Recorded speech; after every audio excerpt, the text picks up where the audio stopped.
Hola, hola, queridos amigos de Quédate en casa con los grandes escritores. Hoy vamos a hablar de un tema gratísimo, de una figura gratísima que me da un gran gozo poder referirme a ella, que es nuestra querida Yolanda Oreamuno. Es costarricense, no nos referimos a ella como Oreamuno, ¿verdad? Hablamos sí, a los escritores los aludimos a menudo por su apellido, ¿verdad? Pero en el caso de Yolanda Oreamuno, nadie dice la literatura de Oreamuno, es Yolanda, siempre es Yolanda para arriba, Yolanda para abajo, como si la hubiésemos conocido, como si todos fuésemos amigos de ella. Es un tratamiento más familiar, más amistoso, más casual, menos formal, lo cual dice mucho sobre el cariño que le tenemos, la confianza que le tenemos, a qué punto la sentimos nuestra. Hemos llegado a sentirla nuestra con el tiempo. Esto no sucedió ayer.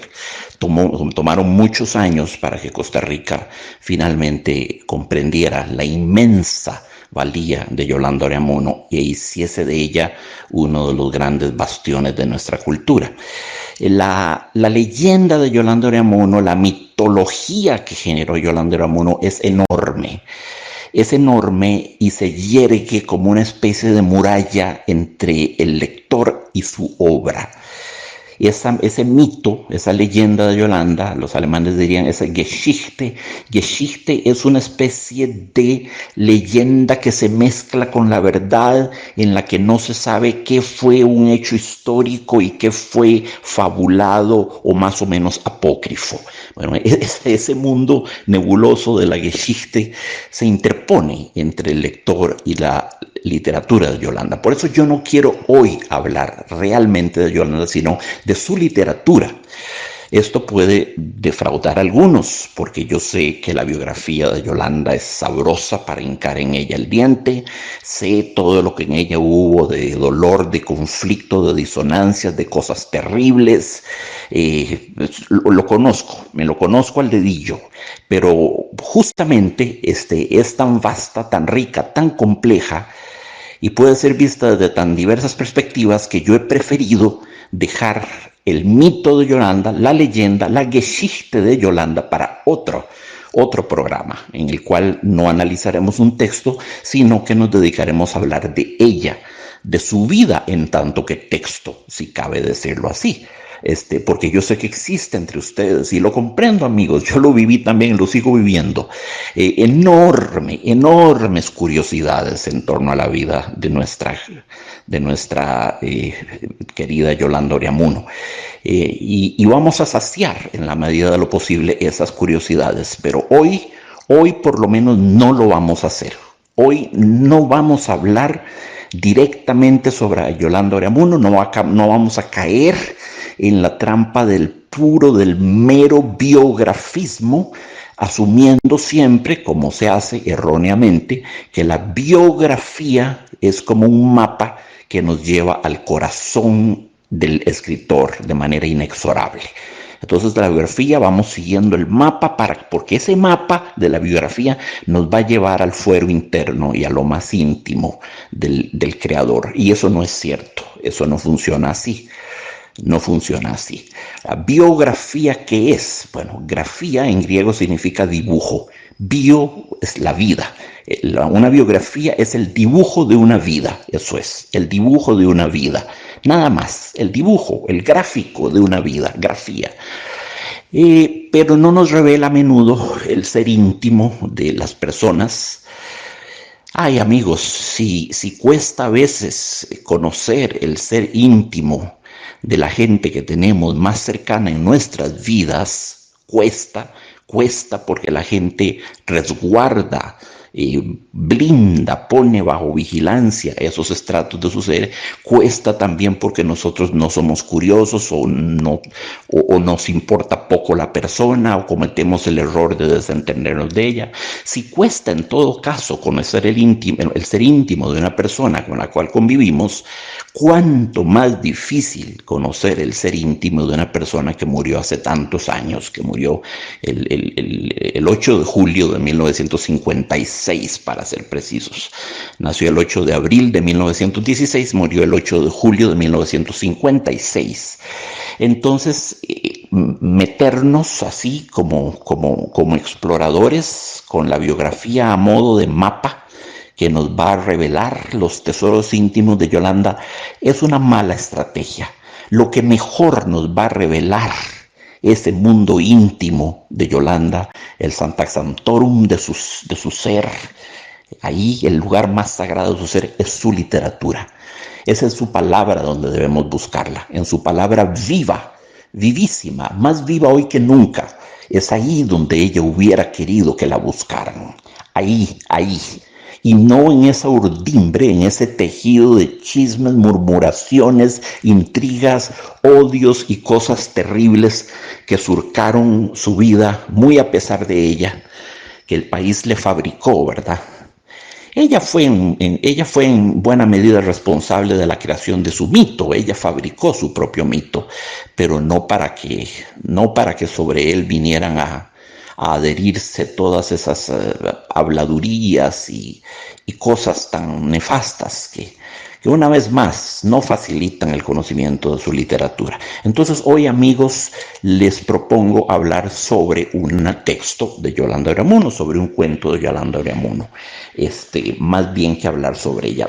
Vamos a hablar sobre ella, vamos a evacuar las curiosidades que ustedes tienen, pero lo haremos después. Hoy por hoy vamos a analizar, analizar es una palabra que no me gusta. Análisis, por algo rima con parálisis. Vamos a comentar, simplemente, a comentar y a gozar juntos de un cuento que data de 1944, fue publicado en el repertorio americano de don Joaquín García Monge, que Dios lo tenga en la gloria. Qué importante que fue para nuestros escritores esa revista que les permitió tener proyección y voz allende las fronteras. Joaquín García Monge es un pilar de la historia de nuestra literatura. Bueno, ahí fue publicado en el 44 el texto que les voy ahora a narrar y a comentar, que se llama Pasajeros al Norte. Y es un magnífico texto, soberbio texto. Entonces, les propongo, ¿qué les parece a ustedes? Les propongo que nos zambullamos en la lectura directamente, zambullámonos en la lectura, saltémonos por lo pronto, repito, ya volveremos a él, el mito y la leyenda y la vida y la biografía de Yolanda, saltémonos eso por lo pronto y entremos al texto con una mirada virgen, con una actitud casta, desprejuiciada, casi como si perteneciera a otro autor, para no tiznarlo, para no prestarle los colores del prejuicio que ya muchos tienen, que muchos tenemos, que pueden distorsionar la apreciación y el gozo de la lectura. Muy bien, Pasajeros al Norte. En primer lugar, ¿por qué Pasajeros al Norte? En última instancia, el cuento trata sobre un vuelo en avión de San José de Costa Rica a México, Distrito Federal. ¿Por qué Pasajeros al Norte? ¿Por qué Yolanda no le puso pasajeros rumbo a México o pasajeros a México? Bueno, porque Yolanda era a su manera una gran poeta. No quería un título tan literalista y tan chato. Cuando uno dice Pasajeros al Norte, le confiere al título un carácter mítico porque el norte es decir mucho. En la civilización de la cuenca mediterránea, las civilizaciones de la Europa meridional, del sur, temían siempre las invasiones de los bárbaros del norte, de los godos. Esos venían del norte, y el frío venía del norte, y las heladas venían del norte, las heladas que acababan con los campos de trigo y las siembras y todo. Aún en nuestros días tenemos siempre la impresión, lo hemos guardado en nuestro subconsciente, en nuestra memoria genética, en nuestro imaginario colectivo, la idea de que el peligro, la invasión, va a venir siempre del norte. Hablar del norte es hablar de algo peligroso. En primerísimo lugar, las ondas frías expansivas que nos vienen del polo norte y que pasan por nuestro país y hielan a su paso al mundo entero. Entonces, hablar de pasajeros al norte es ya darle al cuento una dimensión mítica. El norte, todo lo que el norte significa en la mitología inmemorial de la humanidad. El cuento comienza así. Todo el que se embarca en un avión es una pena que vuela. Nadie que no tenga un nudo en el corazón, un asunto urgente por resolver o un vértigo que lo empuje, deja la solidez de tierra firme por la zozobra constante del avión. La primera frase, amigos, es categórica. Todo el que se embarque en un avión es una pena que vuela. Atención, ahí hay una identificación. No habría problema en decir que todo el que se monte en un avión lleva una pena o lleva una angustia que vuela, una desazón o una melancolía o un miedo o una zozobra o lo que ustedes quieran que lleva, siempre y cuando ese malestar sea parte de la persona. Uno puede estar triste, pero no ser su tristeza. Uno puede estar iracundo, pero no ser su ira. Uno puede odiar a alguien, pero no convertirse uno en su propio odio. Y así con todo. Pero en este caso, Yolanda es categórica. El que se monte en un avión es una pena que vuela. Está identificado a tal punto con la pena que él es la pena. Y por la pena se pueden entender muchas cosas. Sí, miedo, cabanga, melancolía, terror, incertidumbre, angustia, todo lo que ustedes quieran. Lo que quiero aquí subrayar es lo fuerte de la fórmula de Yolanda. Ya no se trata de alguien que experimenta una pena, eso sería normal. Se trata de alguien que es una pena, está identificado inextricablemente inseparable el que vuela de su pena. Y después nos dicen nadie que no tenga un nudo en el corazón, un asunto urgente por resolver o un vértigo que lo empuje, deja la solidez de tierra firme por la zozobra constante del avión. Bueno, es evidente, amigos, somos criaturas terrestres. Estamos enraizados a nuestra madre tierra, amamos esta ley gravitacional que nos atrae hacia la piel del planeta y nos mantiene aquí pegaditos a la madre tierra, a la madre Gea. Eso está en el inconsciente colectivo del mundo. Salir rumbo a los espacios constelados hacia el aire, hacia las nubes y más allá, hacia lo que Mallarmé llamaba l'azur, que viene siendo como el azul, pero el azul cósmico, hacia la exosfera, a la última capa de la atmósfera o más allá, es un acto muy violento y sigue siendo violento. Y yo, si me lo permiten, que en mi condición de músico y por lo tanto de criatura nómada, transhumante, he tenido que viajar mucho, siempre he experimentado el vuelo como un desarraigo. Siempre lo he experimentado como una forma de violencia. Yo no disfruto de los aviones, no disfruto de que me arranquen a mi madre tierra. Es algo que ningún razonamiento puede conjurar, no hay nada que hacer al respecto. Lo he hablado con psicólogos. A ver, no es que me dé miedo montarme en un avión, lo he hecho muchas veces. La música me ha obligado a hacerlo muchas veces. Ser músico hoy en día, no nos hemos librado de eso los músicos en pleno siglo XXI. Ser músico todavía significa ser una criatura transhumante, una criatura nómada, destinada a viajar por muchas partes. Y sin embargo, siempre experimento el desarraigo de la madre tierra como una forma de violencia, como una desgarradura ontológica y como una forma de violencia física. Así que comprendo perfectamente el sentir de la narradora. Sigue. El lamento nostálgico del barco es cable que no se rompe entre el que se va y el que queda. El hueco negro y espeso y maloliente entre el tajo y el muelle y la panza del vapor es una esperanza tendida horizontal hasta el infinito, que se va haciendo verde conforme se aleja. Nada queda absolutamente roto cuando parte un barco. Se recuerda con fruición melancólica el último abrazo y la palabra consonante del blanco pañuelo en la distancia.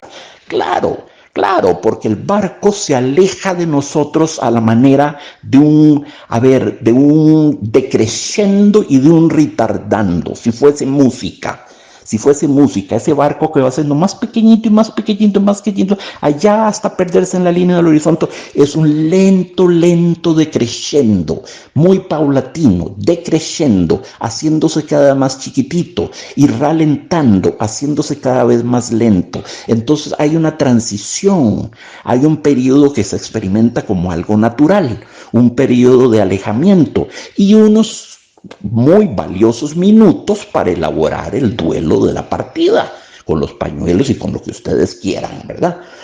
Pero el avión no, el avión es una ruptura. El avión es un hachazo brutal sobre el hilo temporal de nuestras vidas y sobre el hilo espacial de nuestras vidas. Nos arranca a la noción de tiempo en que estábamos y a la noción de espacio en que entrábamos. Es esencialmente antinatural. Por supuesto que la despedida en un tren o la despedida en un avión es más melancólica, más dulcemente melancólica, por supuesto. Por supuesto, Mallarmé hablaba mucho de eso, de l'adieu suprême de mouchoir, el adiós supremo de los pañuelos en la distancia que despiden al marino que parte a bogar en el océano. El avión no nos permite ese tipo de romanticismos, no nos lo permite, ¿verdad? La gente se despide ahí antes de entrar a la sección donde le cobran a uno los impuestos que cobrar, le revisan a uno el pasaporte, etcétera, etcétera, toda esa abominable panoplia, toda esa espantosa serie de rituales que hay que hacer ahí, filas, le revisan a uno las valijas, etcétera, etcétera, y ya no ve uno más a la gente se quedó afuera. La gente se quedó afuera, no llega con uno hasta el borde del barco, ¿verdad? Es diferente. El avión es una ruptura súbita, es un fortísimo súbito, ahí donde el barco o el tren proponen un suave decreciendo y retardando, ¿verdad? Y sigue Yolanda. Pero la aritmética partida de un avión tiene un crujido de angustia. Casi somos números ante la frialdad elegante de los empleados del aeropuerto. Ni siquiera está enfrente para irse acostumbrando a ella la silueta del aparato. Se distrae en los postreros instantes tomándose un highball en la cantina, rehuyendo los recuerdos y consultando la efectividad de un preparado contra el mareo. Piensen ustedes, el cuento es del 44. Asumamos que ella vivió esto en el 44, quizás en el 43, quizás incluso en el 42. Habría que revisar su biografía. Estaba muy jovencita en todo caso. Muy bien. De haber partido, tiene que haber partido del aeropuerto que hoy en día es el Museo de Arte Costarricense, en La Sabana. Ese era el aeropuerto. Y la torrecita que tiene ese bello edificio era la torrecita de control a la sazón, y en La Sabana era la pista donde aterrizaban los aviones. Entonces, ese primer piso del Museo de Arte Costarricense, esa primera estancia, la nave central donde uno entra, y era donde estaban los mostradores de las diferentes aerolíneas, que no eran muchas, atención, y algunas soditas o espacio para soditas para tomarse algo. Eso era. Y la gente iba, pero no en las cantidades masivas en que se precipitan hoy en día. Los aviones comerciales de aquella época, estamos hablando del 44, lo que llevaban eran 28 pasajeros. No llevaban más que eso, con muchas menos valijas. Hoy transportan a 300 viejos y viejas dentro de un avión, como sardinas en la panza de una enorme ballena, vamos, como cardumen englutido por una ballena voladora, ¿verdad? Sí, eran aviones de 28 pasajeros. ¿Qué es? Yolanda habla de los highballs. ¿Qué es un highball? Un highball es una bebida. Básicamente un highball es una mezcla, es una liga, generalmente de whisky, sea ginger ale o con soda. Eso era. Whisky con ginger ale o con soda. Podía ser también básicamente cualquier liga, podía ser ron con coca incluso. En todo caso, una bebida espirituosa con una o dos ligas de bebidas que no eran espirituosas. Se servían con mucho, mucho hielo, mucho, casi tanto hielo como el que hundió al Titanic, bromeo, y se servían en unos vasos, que esos eran los que propiamente se llamaban highball. El vaso highball era un vaso, eran vasos altos, estrechos, cilíndricos, estilizados, muy lindos, de unas, ¿qué diré yo? 6 pulgadas de largo, angostitos, con un pedacito de limón en el borde y un palito con una sombrilla, y el mucho hielo, y el whisky con su soda o su ginger ale, o el ron con su coca. Esos eran los highballs y eso los preparaba el bartender en el aeropuerto, sobre todo para los que padecían de miedo a abordar los aviones. No habían los tranquilizantes que hay hoy en día. Un highball y un poquitito de alcohol, un poquitito de tilia en nuestro organismo, sin duda caía bien. Y Yolanda era muy, muy nerviosa para abordar aviones. Muy nerviosa, no le gustaba, detestaba volar en avión. Y fue una mujer que viajó mucho, viajó mucho.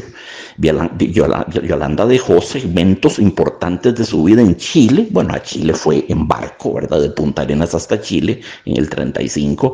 Viajó, estuvo en Colombia, estuvo en Panamá, estuvo en Guatemala, estuvo en México en varias oportunidades, estuvo en Washington, Estados Unidos durante 4 meses, gravemente enferma, y los últimos 6 años de su vida los pasó en México. Entonces, para una persona de su tiempo y siendo escritora y no una mujer de enorme caudal económico, viajó mucho, viajó relativamente mucho y siempre sufría cuando tenía que coger el avión, eso se los confieso. A esto añadamos ir de San José a México. Hoy en día, si nos fuéramos en carro de San José al centro del Distrito Federal, eso nos toma sin descanso, sin paradas técnicas de nada, nos tomaría 1 día y 6 horas en carro a México, al DF. Si nos vamos en avión, nos toma 2 horas y 20 minutos. El trayecto por carro de San José hasta México, que es el trayecto que está emprendiendo Yolanda en este vuelo, como vamos a ver, el trayecto por carro toma 2.541 kilómetros por todas las sinuosidades que la carretera nos obliga a seguir. Pero en línea recta, lo que separa San José del Distrito Federal es 1.937 kilómetros. Y un avión, hoy en día, volando a 800 kilómetros por hora, se los traga en 2 horas y 20 minutos. Eso es un vuelo relativamente benévolo. No obstante, este vuelo en que va Yolanda, este avión es un avión lechero, va parando, como vamos a ver, en muchos lugares, lo cual retarda la acción. Y la convierte en una verdadera saga psicológica, en una epopeya psicológica para la pobre Yolanda, que va ahí estrujada en su asientito, aterrorizada, ¿verdad? Y es que, bueno, amigos, uno puede decir lo que quiera sobre los aviones y saber perfectamente que un avión es el medio más seguro de transporte. Todos lo sabemos. Todos lo sabemos. Si uno se pone a pensar, ir en un avión es uno de los lugares más seguros para estar en el mundo. No puede salir un carro que lo atropella a uno, no va a salir un rufián que lo asalte y lo asesine, no va a salir un perro que lo muerda, no le va a llevar un relámpago, no se va a llevar un aguacero, no se lo va a llevar un tsunami, si hay un terremoto uno no lo siente, no hay peligro de todas las cosas que nos rodean en tierra. Es mucho más peligroso estar en tierra que estar en alto. Pero hay hechos que no se pueden, amigos, hay hechos que no se pueden erradicar de la cabeza. Cuando vamos ya y el avión alcanza su altura y su velocidad crucero, cuando nos ponemos a pensar que vamos en una plataforma metálica suspendidos a 42.000 pies de altura y proyectados como una jabalina que un hercúleo brazo hubiera lanzado a través del firmamento, proyectados a 800 kilómetros por hora, y a 42.000 pies de altura, ese abismo hacia abajo, solo la caída de ese avión, si se desplomase, si se cayese, para 42.000 pies de altura, un avión dura 4 minutos en caer y en estrellarse en el suelo. Se imaginan la agonía, ¿verdad? bueno, la mayoría de la gente entraría en paro cardíaco y no se darían cuenta del asunto. Pero cuando uno va tranquilamente leyendo o viendo una película o contemplando a los pasajeros o viendo a una asistente de vuelo muy linda, suelen ser muy lindas, qué sé yo, haciendo lo que fuese, trabajando en la computadora, uno olvida ese hecho. No lo olvida. A ver, ese hecho de que está uno suspendido en un abismo de 42.000 pies de altura y va a 800 kilómetros de velocidad, se va para atrás en la cabeza, se va para la parte subconsciente. Entonces, si no es una preocupación consciente, deja de serlo, no deja de ser un tam, que está ahí en la parte subconsciente, on the back of our minds, siempre recordándonos, un momento, sí, viaje cómodo, viaje tranquilo, como usted quiera, pero no olvide, hay un hueco de 42.000 pies de altura debajo suyo y va disparado a una velocidad de 800 kilómetros por hora. Y cuando eso se nos vuelve a la mente consciente, de pronto nos decimos, uy, cielo santo, y yo, qué frivolidad jugando ajedrez aquí en el avión o viendo una película, ¿cómo me atrevo? Debería ir crispado a la silla, ¿verdad? Es muy interesante todo esto. Es muy interesante. El primer vuelo comercial de la historia, amigos, el primer vuelo comercial de la historia se hizo en 1910. Para ser exactos, el 7 de noviembre de 1910, y fue un vuelito de los hermanos Wright. El vuelo consistió en 100 kilómetros que el avión logró volar en 1 hora y 2 minutos. Por lo tanto, era un avión que se desplazaba a 97 kilómetros por hora. Ese fue el primer vuelo comercial de 1910. Pero los vuelos comerciales siguieron siendo raros, muy raros, hasta después de la Segunda Guerra Mundial. Esto es importante tenerlo en cuenta. Pero los vuelos comerciales existen desde 1910. Y el cuento está siendo escrito en 1944. Bueno, ya digamos que ya había pasado la época heroica de la aviación, la época de Mermoz, la época de Antoine de Saint-Exupéry, la época de Charles Lindbergh, que en 1927 cruzó el Océano Atlántico de Nueva York a París, ¿verdad? Eso fue en el 27, estamos en el 44, amigos, no estamos tan lejos todavía de la era épica, de la era heroica de la aviación, cuando volar era todavía un peligro, era todavía una aventura. Ya la gente lo hace con una absoluta trivialidad, pero era una aventura y por lo que a mí atañe, yo lo sigo viviendo como una aventura. Muy bien, seguimos con nuestra querida Yolanda. Vamos a ir interpolando en el texto a fur et à mesure, como dicen los franceses. Conforme vamos avanzando, voy a seguir interrumpiendo, tomándome la terrible atribución de interrumpir a Yolanda para las observaciones que sean del caso. Sí, por supuesto que en la recepción, ante todos esos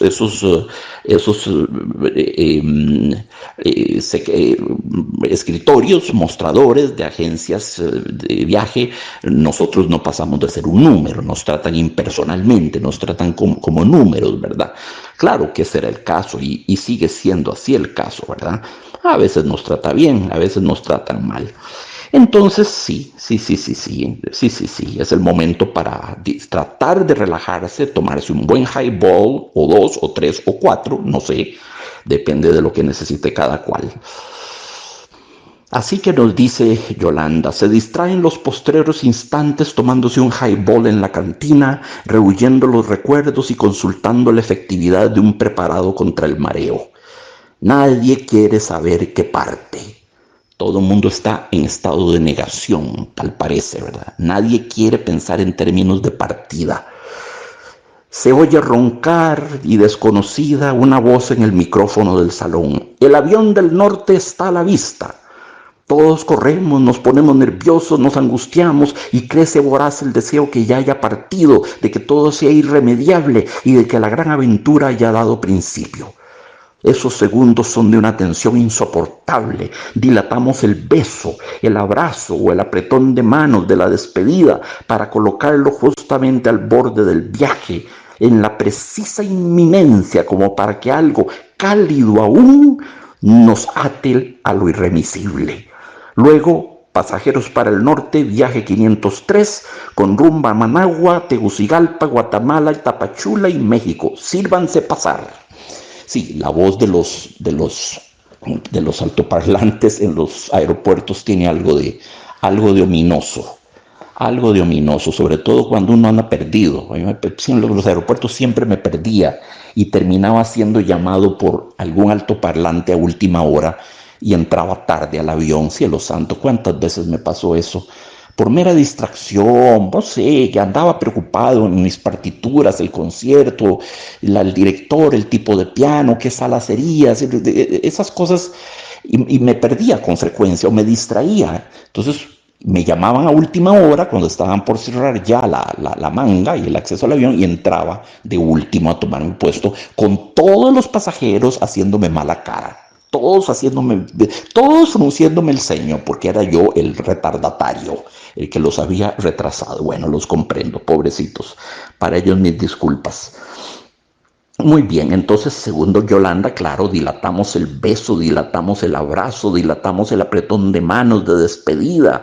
Sí, para ponerlo en la inminencia, ya para jalarlo como hasta el borde mismo en que nos montamos al avión. Es que ese es el problema. En un tren uno puede subir con el pasajero y quedarse con él un rato y se baja cuando ya el pito anuncia que el tren se va a ir. Pero en el avión hay ese momento en que ya dejamos de ver al ser querido y ya estamos on our own, estamos solos.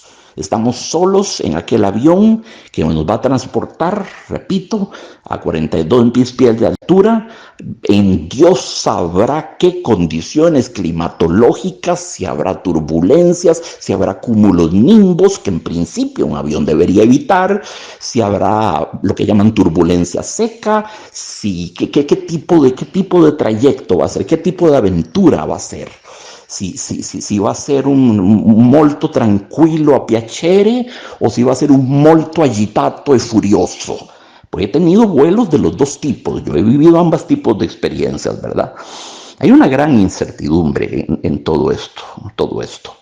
Entonces el avión de Yolanda, atención, es un lechero tremendo, es el viaje 503 con rumbo a Managua y parada en Tegucigalpa, parada en Guatemala, parada en Tapachula y parada en México. Tapachula es una ciudad que queda en el puro esquina sur oeste de México, casi en la frontera con Guatemala.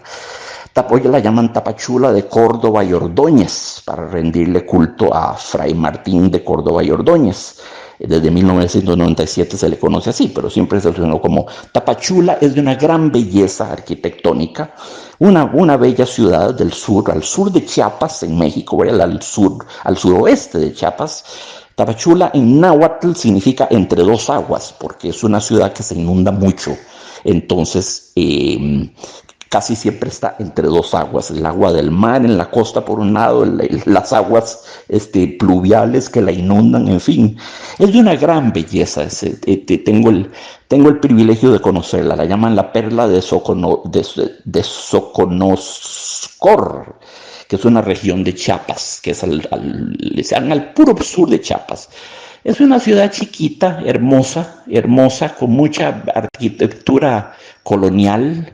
Un bello lugar, de los lindos lugares, de los rincones lindos que hay en México. Bueno, sí, entonces de Tapachula tenía que pasar para México. Entonces, un montón de paradas. A ver, Managua 1, Tegucigalpa 2, Guatemala 3, Tapachula 4 y finalmente México 5. Caramba, es evidente que con un avión de 1944 que de seguro no volaba a 42,000 metros de altura, sino mucho más abajo, donde un avión es mucho más susceptible a la turbulencia porque hay aire más agitado abajo que arriba por las por los movimientos de las capas térmicas atmosféricas hacen que que el aire sea más agitado. Cuanto más sube uno tiende a ser más sereno. Ese avión no volaba a 42.000 pies de altura, con seguridad volaba mucho más bajo y ciertamente, con toda seguridad, no volaba a 8.000 kilómetros por hora. Debería ser un avión lento y además de eso, con 5 paradas. Entonces, quién sabe cuánto duraba aquello. Implicaba pasar una noche en alguna de estas ciudades y todo se complicaba, ¿verdad? Entonces, dense usted cuenta como en el verbo de Yolanda, lo que hoy en día consideramos mucha gente baladí, trivial, banal, subirse a un avión, ella lo narra y lo vive todavía como lo narraría casi Saint-Exupéry o Mermoz o Lindbergh, como una epopeya, como una saga, como una experiencia épica, ¿verdad? Sí, ciertamente, épica. Sí, esa era una cosa excepcional. Muy bien, muy bien.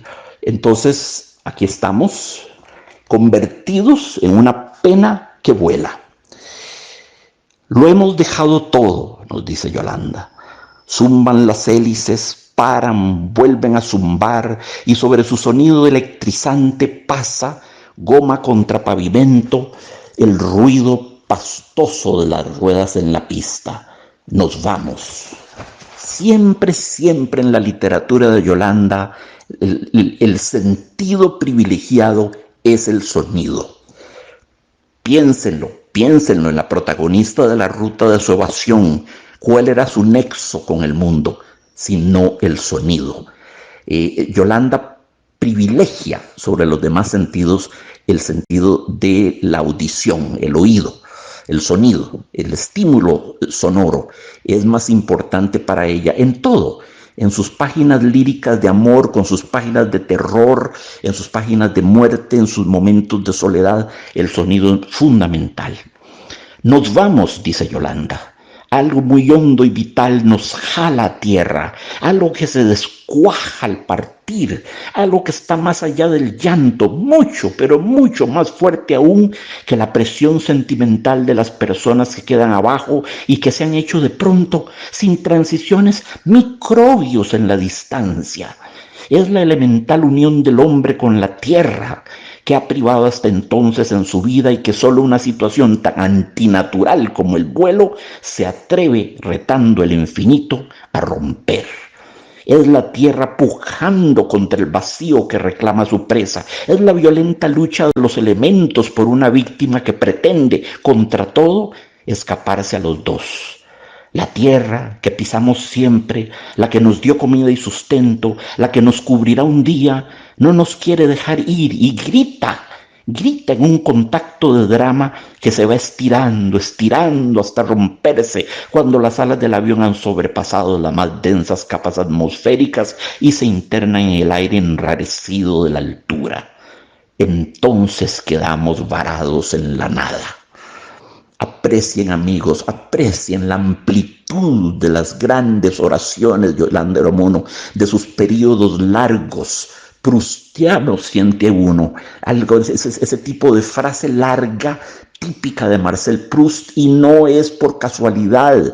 Recuerden que Yolanda amaba a Marcel Proust, que era su escritor favorito. Lo dijo muchas veces: Marcel Proust es mi más bello, mi más entrañable cuento de hadas. Había leído y tenía totalmente subrayado las 7 novelas de En busca del tiempo perdido.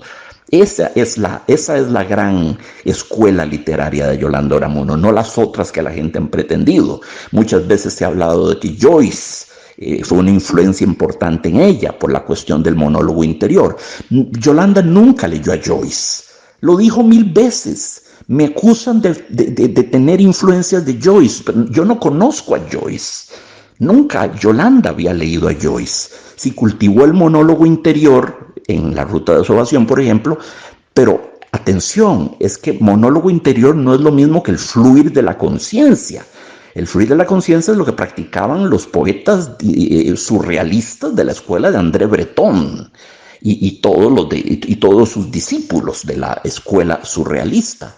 Era simplemente escribir lo que iba saliendo directamente, chorreando del subconsciente a la hoja blanca de papel. El monólogo interior no es el fluir de la conciencia, no confundamos. El monólogo interior no es asintáctico, como es el fluir de la conciencia, y tiene más sentido. Tiene más sentido, aun cuando libérrimo, con fluido, de contornos indefinidos, vagaroso. Es una prosa que a veces no se sabe muy bien para dónde va, pero todavía bien que mal es prosa. Y tiene una cierta estructura, una cierta lógica y un sentido que se puede determinar si hacemos un esfuerzo por determinarlo. Yolanda nunca escribió según el fluir de la conciencia, aunque sí se divertía y se entrenaba practicando la escritura automática. Eso lo hizo, eso sé que lo hizo, lo cuenta Lilia Ramos, y es muy significativo, pero nunca cultivó la escritura automática propiamente dicho en su literatura. No hay ningún lugar donde escriba, donde use la escritura automática o propiamente dicho el fluir de la conciencia. No llega a ese punto, y eso es Joyce. La gran influencia de Yolanda no es Joyce, la gran influencia es Marcel Proust. Muy bien, entonces nos habla de esa lucha violenta entre la Tierra, que jala todavía con su poder de gravitación, de atracción, que disminuye conforme más nos alejamos de ella, evidentemente. Conforme más nos alejamos de la Tierra, su abrazo es menos potente, ¿verdad? Y luego la nada, como ella dice, suspendidos en la nada. Entonces quedamos varados en la nada, nos dice terrible y punto aparte, ¿verdad? Esa frase es terrible, varados en la nada, por el amor de Dios. ¿Se dan ustedes cuenta de lo que eso significa? Por supuesto que no es la nada, había atmósfera, estaba el éter, había posiblemente nubes, etcétera, etcétera, pero ella lo experimenta como la nada. Aquí lo que importa es la impresión subjetiva de ella, no que su observación sea físicamente correcta, por supuesto no lo es. Claro que hay montones de cosas, claro que no es la nada, pero ella lo siente como si estuviera en la nada. Después de ese mundo de la superficie terrícola tan ricamente poblado de plantas, animales, construcciones, edificios, personas, etc., ese mundo, vacuo de los espacios infinitos, se le asemejan a la nada. Y le da miedo, lógicamente. ¿Cómo no le va a dar miedo?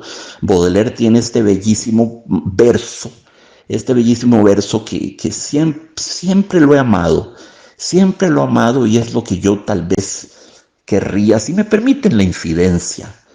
Aquí estamos hablando como entre amigos, y ustedes lo saben, queridos compañeros. Este verso lo usaría yo como epitafio.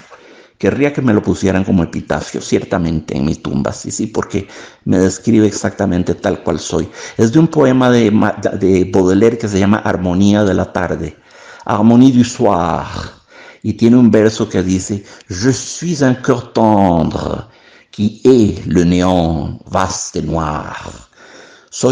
No soy más que un corazón tierno que odia a la nada vasta y negra.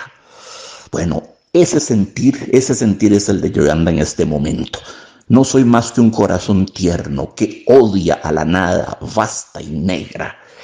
No, es la necesidad de cosas, es la necesidad de poblar esa infinitud de espacio, de elementos, siquiera nubes, de cosas. La nada nos sienta mal a los seres humanos, nos hace el efecto de un trasunto de la muerte, de un anticipo de la muerte. Y nos asusta, por supuesto, ¿verdad? Nos asusta. Pero hay una cosa que es muy importante observar aquí. Es la perspectiva de la que habla Yolanda. Yolanda sí ve a sus seres queridos disminuir, convertirse en microbios humanos, como ella dice.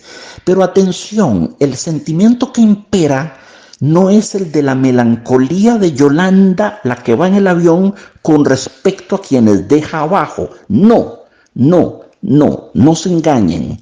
La lectura correcta de este párrafo anterior, donde tantas veces se refiere al abrazo de la tierra, de la madre que pugna por sostener a sus hijos, lo que hace Yolanda ahí suspendida en su avión en medio de la nada es identificarse cordialmente, esto quiere decir desde el corazón, corazón en latín, identificarse cordialmente con la tierra.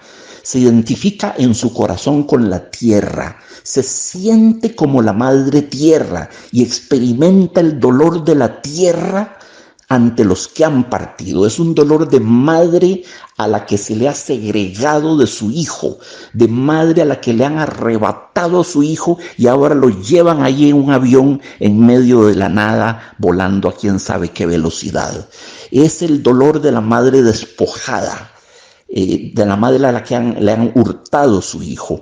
Eso es lo que se da aquí. Yolanda se proyecta sobre la tierra, proyecta sobre su sentir sobre la tierra e imagina que la tierra, en lo que es una prosopopeya, es decir, trasladar a una cosa que no es sensible, que es inanimada como la tierra, trasladarle sentimientos humanos. Ella imagina que la tierra es una madre y que siente que le están quitando sus hijos. Atención, la cabanga, la añoranza, la melancolía, las saudades, lo que ustedes quieran mencionar, todo viene de la tierra hacia esos hijos volando que han sido arrebatados de su abrazo amoroso de madre. Yolanda se identifica con la tierra, ella es la tierra y ve el drama de la separación desde la perspectiva de los de abajo, de la tierra y de los que se quedaron abajo, no desde ella. Y esto es crucial para la comprensión del cuento. Entender en qué sentido, en qué dirección es que se produce la gran desgarradura en este vuelo, ¿verdad? Y luego nos dice, porque el avión no camina, ni proporciona, falto de punto de comparación inmediato, la mejor sensación de velocidad. Abajo apenas hay un paisaje tambaleante que cambia con lentitud. El paisaje se inclina, casi se voltea, las colinas se pierden en llano y destacan las montañas, los lagos y los ríos como únicos personajes del espectáculo, señoreados por el mar. El que se sienta engrandecido por la altura, embriagado por el espectáculo y que no vea temblar algo en su ánimo desconcertado por el cambio instantáneo, violento y doloroso de proporciones, es un imbécil o un pedante. Ver para abajo da espanto y solo la costumbre del aviador que se siente señor de su vehículo puede desvirtuar la vertiginosa impresión. Pues sí, todos podemos identificarnos con esto, ese paisaje caleidoscópico allá abajo que no cesa de mutar, la presencia del océano, que es como un trasunto del otro infinito, un abismo infinito hacia arriba de cielo azul oscuro y un infinito hacia abajo también de color azul, que es el océano, es suspendida entre dos infinitos, el azul del cielo y el azul del océano. El océano no es infinito, tiene el fondo, estará ya a algunos kilómetros de profundidad, pero desde arriba lo percibimos como otra forma de infinito, como un reflejo azul del infinito del cielo, igualmente azul. Tiene que serlo para que el océano adquiera el color azul, es porque el cielo está azul. Entonces, entre esos dos infinitos azules, esos dos azulados infinitos, ella se siente prendida ahí como un insecto. Y sostiene y acusa que el que no se sienta estremecido por esta situación tan precaria, tiene que ser o un imbécil carente de sensibilidad, carente de imaginación o un pedante. Porque en efecto, lo que más conspira para darnos miedo al volar en un avión es la imaginación. Cómo volemos y lo que sintamos al volar depende exclusivamente de la imaginación, de la fabricación de imagos, ¿verdad? Si yo voy volando y empiezo a concebir imágenes de catástrofes aéreas y me pongo a pensar en, qué sé yo, las películas de Hollywood de desastres aéreos de moda ya en los años 70, Aeropuerto 1975, Aeropuerto 76, 77, 78, hasta que se les acabó ya el temita, ¿verdad? Y tuvieron que pasar otra cosa. O si pienso en famosos accidentes aéreos, la tragedia de Tenerife, por ejemplo, el choque de Panam con KLM, que dejó como 500 personas muertas en la pista. Claro, si yo volando empiezo a invocar esas imágenes, las imágenes van a generar en mí terror, porque el sentimiento, la sensación, la emoción siempre, siempre, inexorablemente procede de la imagen.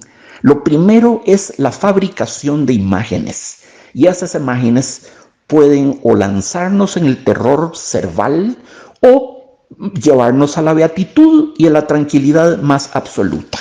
Entonces es la producción de imágenes, es nuestro cerebro productor de imágenes a tiempo completo, y por dicha, porque sin ello no habría literatura, ni música, ni pintura, ni ballet, ni nada. Es ese cerebro el que tenemos que disciplinar para que no nos ponga en el cinematógrafo de nuestra mente imágenes de destrozos, de devastación y de aeroplanos que caen en picada, ¿verdad? Los 4 minutos que dura un avión cayendo al suelo, se los repito, por lo menos si viaja a 42,000 pies de altura, ¿verdad? Muy bien. En la cabina del avión todos tratamos de actuar con naturalidad. La indiferencia es la pose más elegante, es la pose del conocedor, del inmutable, y para lograrla nos acomodamos en los mullidos sillones con un cierto ronquido de satisfacción. Una mirada larga de adelante para atrás da el tono de la concurrencia. Sí, uno siempre se incorpora un poquito y vuelve a ver hacia atrás para pasar revista de cuánta gente hay en el avión y qué caras tienes y quiénes son esos extraños, ignotos, desconocidos vecinos que nos van a acompañar casi íntimamente, compartiendo el mismo aire y el mismo espacio durante algunas horas, o muchas horas, ¿verdad? La experiencia del avión tiene algo de promiscuidad, ¿verdad? Lo estrechos que van los cuerpos unos contra otros, lo pegados que van, lo exiguo del espacio para nuestra libertad física. Estamos muy limitados por todos los flancos. Para arriba por el contenedor de valijas, hacia el lado para el codo del vecino, y ojalá nos toque un vecino gordo, ampuloso y que se duerma y se ronque mucho y se nos venga nosotros encima y tenemos que estarnos quitando aquella masa de alguna manera durante todo el transcurso del viaje.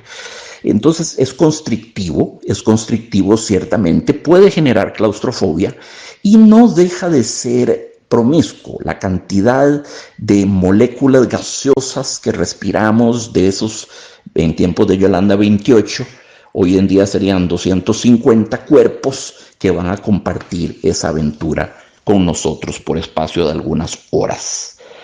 Y sí, volver para ver para atrás es importante, es como un reconocimiento, ¿verdad?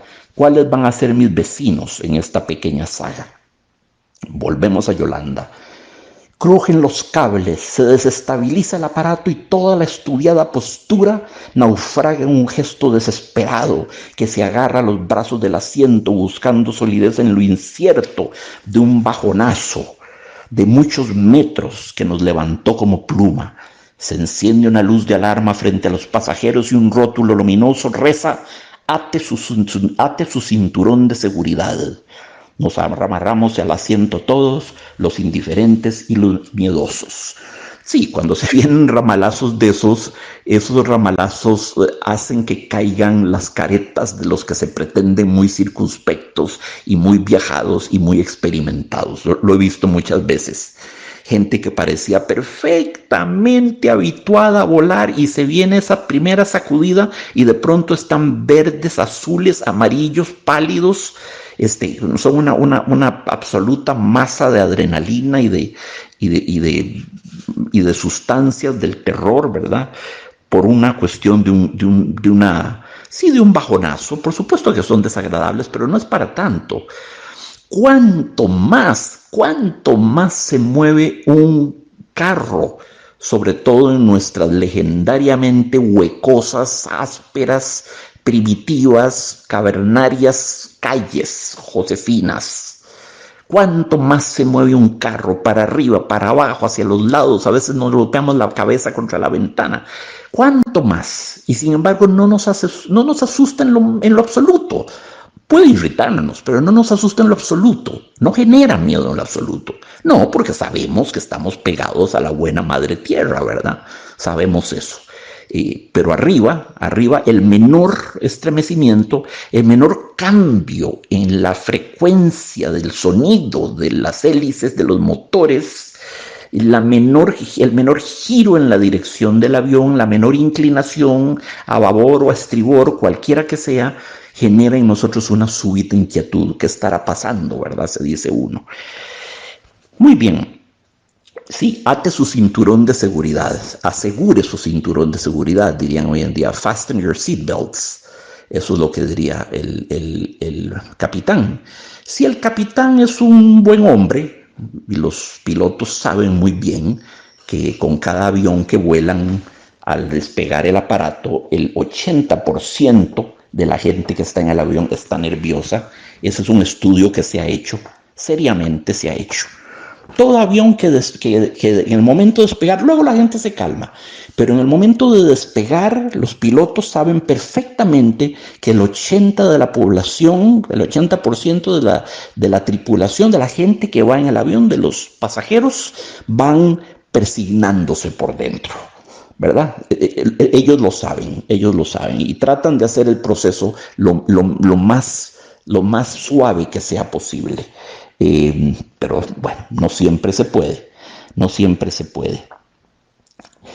Y aquí estoy yo, dice Yolanda, nudo de angustia, una con mi silla, una con mi terror, vasto oído anhelante para los rugidos del viento, para los golpes de la lluvia en el cuerpo metálico del avión del que soy parte, para el mugir poderoso, isócrono y palpitante de los motores y de las hélices. Soberbio párrafo, muy barroco, muy gótico, muy adjetivado. Las típicas construcciones de 3 adjetivos de Yolanda, siempre son 3. El mugir poderoso, isócrono y palpitante de los motores.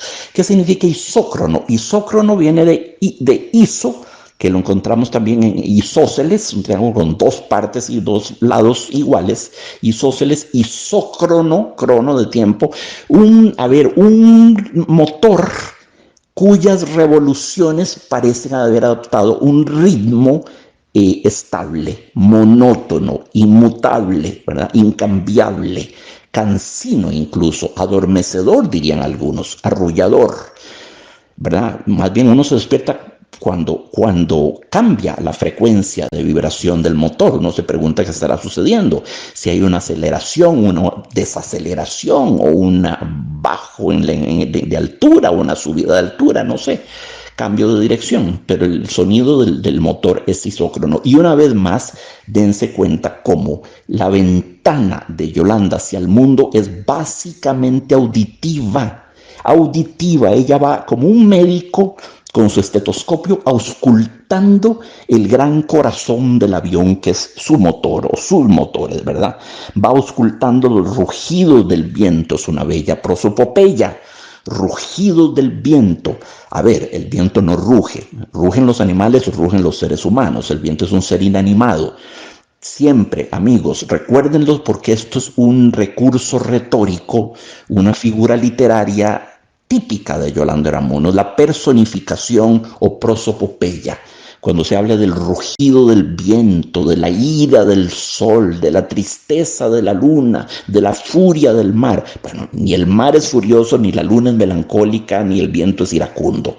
Ahí estamos atribuyéndole cualidades o características humanas a seres inanimados. Es un bello, eficaz recurso poético, inconcebible, Yolanda, sin las prosopopeyas o personificaciones que son omnipresentes en su obra. Aquí estoy yo, en lo más grande y lo más frágil, sensible a la llamada de la tierra que me reclama.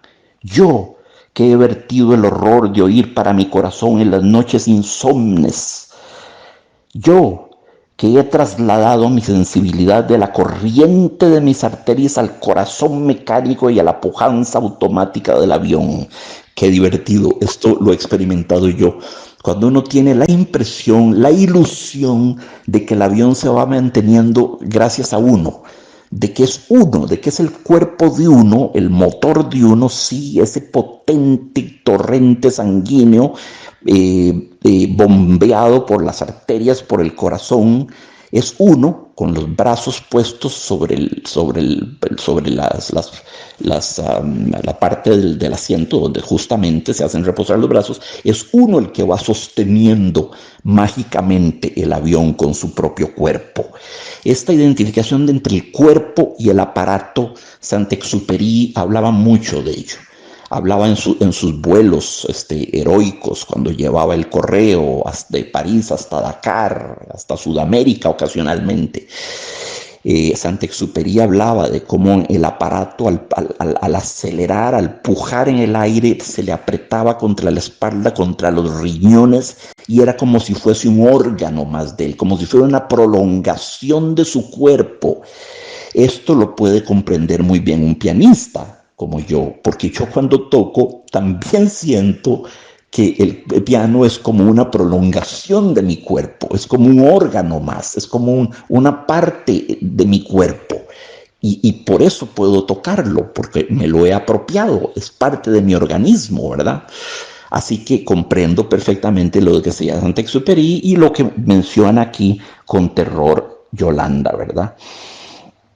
Y nos dice, hablando de la pujanza automática del avión, nos dice Yolanda, y lo oigo con desesperación, anhelante, temiendo y esperando el momento en que el ruido sin modulaciones se altere, en que todo deje de ser, y en que quebrándose la rutina del sonido, se quiebre la estabilidad orgullosa, temible y desafiante. Nuevamente la construcción en 3 adjetivos. Sí, el temor de que al modular el sonido, tal vez de manera dramática, se quiebre la estabilidad del aparato. Esa estabilidad que ella llama orgullosa, temible y desafiante. Así percibe el avión. Lo percibe casi como si se tratase de un animal, y de un animal macho además, que es básicamente músculo, que es casi puro músculo, pura pujanza, pura fuerza, descerebrado, no más que un enorme músculo mecánico que funciona, ¿verdad?, con tremenda fuerza. No le ve cara de ser una náyade, no lo compara con una náyade, ¿verdad?, que serían las náyades, o con una eólida. Lo típico, una eólida, las hijas de Eolos, sí, el dios griego. Las hijas de Eolos eran las eólidas, que eran unas bellas mujeres que volaban por los aires, las especies de ninfas de los aires, las eólidas. El compositor francés César Franck tiene un poema sinfónico que se llama Les Éolides, las eólidas. No, el avión no es una eólida, tampoco lo compara a lo que hubiera sido un lugar común a un Pegaso, a un caballo. No, es una especie de animal macho, siento yo, que es pura pujanza, pura tensión sexual, pura fuerza sexual, telúrico, tectónico, sanguíneo, carente de toda sutileza, carente de ternura, carente de inteligencia, carente de sensibilidad. Una enorme máquina pujante, eso es todo, así la percibe. Y es una hermosa percepción. Aquí estoy yo, apretada en mí misma, juntas las rodillas, disimulo de espanto, de azoro, de humillación. De nuevo la tripartita construcción, espanto, azoro, humillación. Qué importante en estos casos escoger el orden de los términos. Evidentemente, humillación, siendo la palabra más sonora y más larga, tenía que quedar de último. Disimulo de espanto, de azoro, de humillación. Jamás hubiera funcionado disimulo de humillación, de azoro, de espanto. No, jamás hubiera funcionado, porque humillación tiene la fuerza tónica, tiene el acento, tiene esa potencia que permite cerrar la frase con más amplitud. Disimulo de espanto, de azoro, de humillación. Aquí estoy yo, dice. Entonces, para que vean ustedes que estas concatenaciones de adjetivos no son en modo alguno adventicias, caprichosas o descuidadas. Han sido ponderadas con enorme esmero y cuidado por la autora. Junto a mí, un americano rubio y pálido, sin alteraciones, lee un libro. Está en la página 204. Lo busqué para sentarme junto a él porque supe sabiamente que no me iba a hablar. Con su cara seca, hosca, desleída, es imposible que hable. Y si un americano lee un libro, menos hablará. Pero soy yo la que tengo que romper mi propia consigna para rogarle, en español, que me ayude a sostener un vaso en que voy a vaciar una medicina. Quizás no entiende mis palabras, pero adivina mi gesto y sin decirme nada me ayuda. Yo me recuesto de nuevo y él, fijo en su libro, sigue silencioso y pálido. El americano ni siquiera se vuelve hacia ella, no le interpela, no le habla, no le dice nada, pero ciertamente la ayuda, brindándole un poquito de apoyo mientras ella saca el jarabito, lo vierte en la cuchara o en un vasito con agua y se toma su tranquilizante. Curioso personaje este americano. Ya sabremos de él más adelante. Y qué curioso, Yolanda lo escogió para sentarse a la par de él justamente para que no le hablen. Para cultivar su miedo, para conjurar su miedo ella sola, no a través de chácharas con gente que uno no conoce, que va a ver durante unas cuantas horas y a las que no verá nunca más, que son menos que aves de paso en la vida uno. Es gente que se sube en el tren de la vida, recorre 2 kilómetros y se baja en la siguiente estación y ya no las ve uno nunca más. Así que bueno, ella evitando la conversación. Un rato después se apaga la luz de alarma, se sueltan los cinturones y la calma vuelve al avión alterado. Entramos en una zona de sol y el mar se divisa abajo contra una costa que no puedo identificar.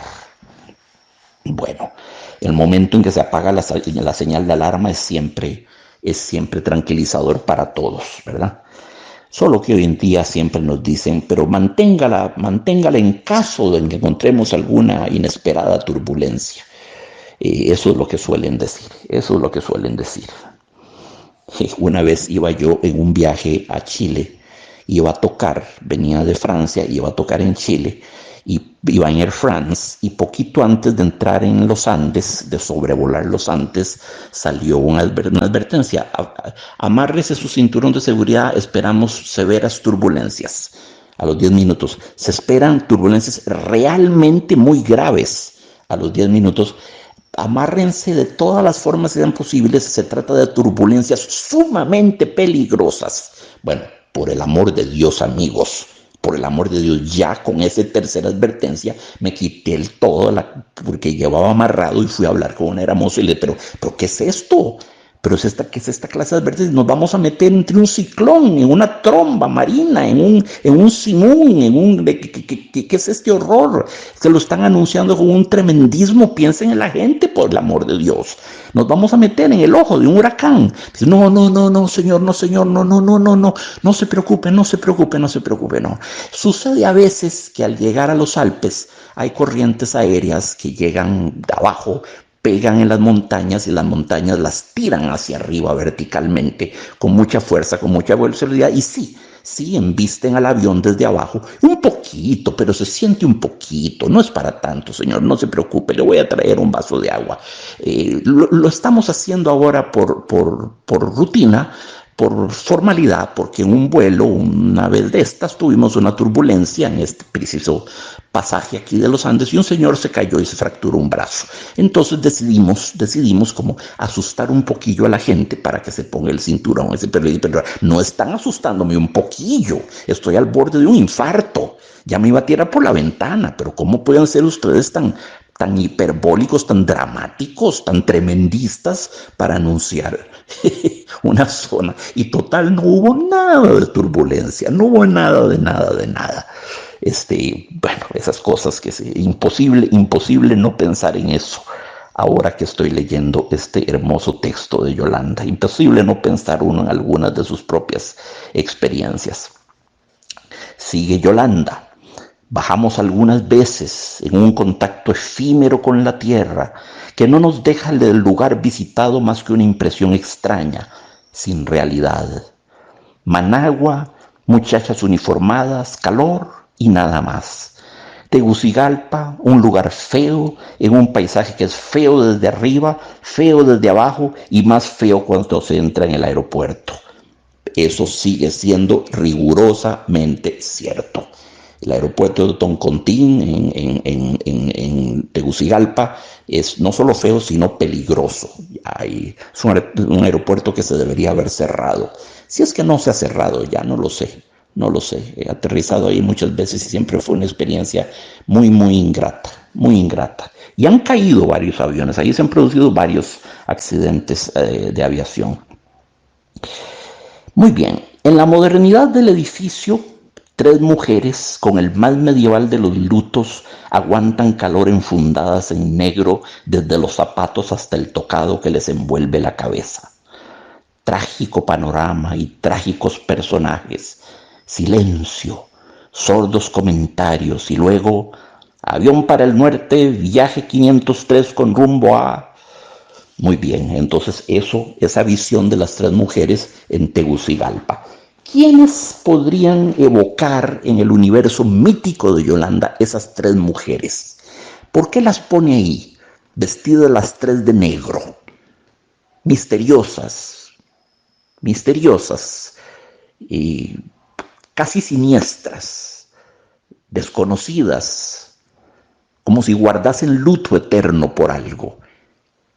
A ver, ¿de qué figuras de la mitología griega y latina puede haberse servido Yolanda para crear esas 3 extrañas siluetas negras en el aeropuerto de Tegucigalpa? Pues sí, de las parcas. Las parcas eran las 3 mujeres aquellas que determinaban nuestro fatum. El fatum es el destino, de fatum es raíz de fatalidad, de fatídico, de todo eso, ¿verdad? Las parcas eran las 3 mujeres, eran 3, nona, décima y morta se llamaban. Nona, décima y morta. Y morta era la que con una tijera cortaba el sutil hilo de la vida de los mortales. Morta era la que nos mataba en última instancia. Las 3 parcas, bueno, los griegos las llamaban moiras, eran las 3 moiras. Y ya la literatura latina las transformó en las 3 parcas, ¿verdad?